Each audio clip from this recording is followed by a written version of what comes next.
संयुक्त परिवार के एक पति पत्नी में काफी बड़ा झगड़ा हुआ।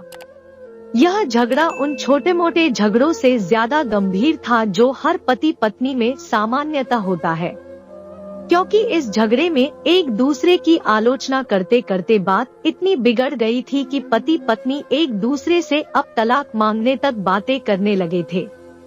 पति पत्नी का झगड़ा।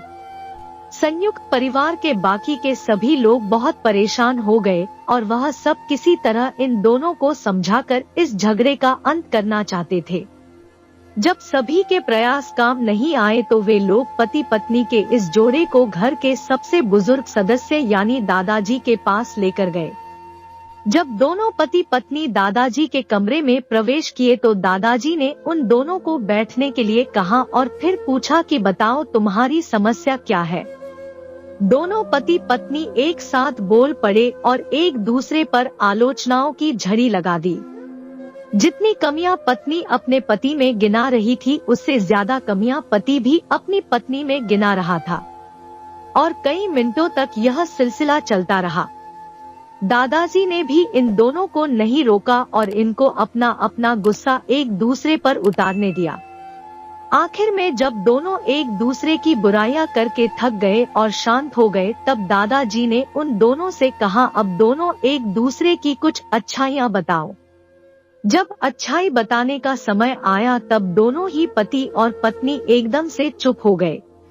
शायद गुस्से में उन्हें कुछ याद नहीं आ रहा था या फिर गुस्से की वजह से ही वह एक दूसरे की अच्छाइयां बताना नहीं चाहते थे। दादाजी ने यह बात भी महसूस कर ली।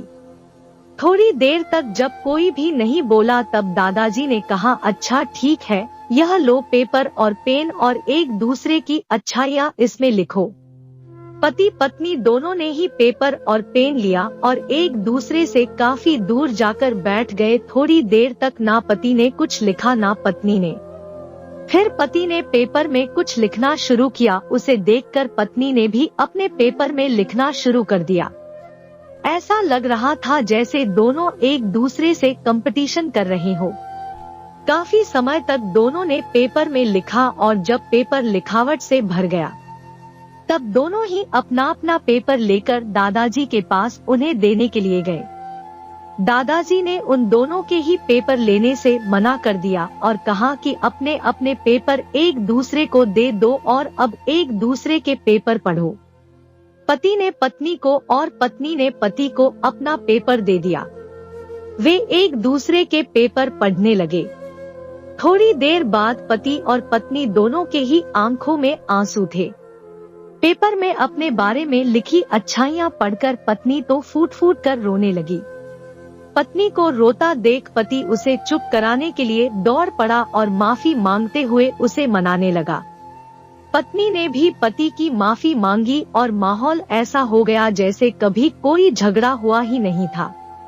दोस्तों, कमियां और खूबियां जगत के हर इंसान में होती है।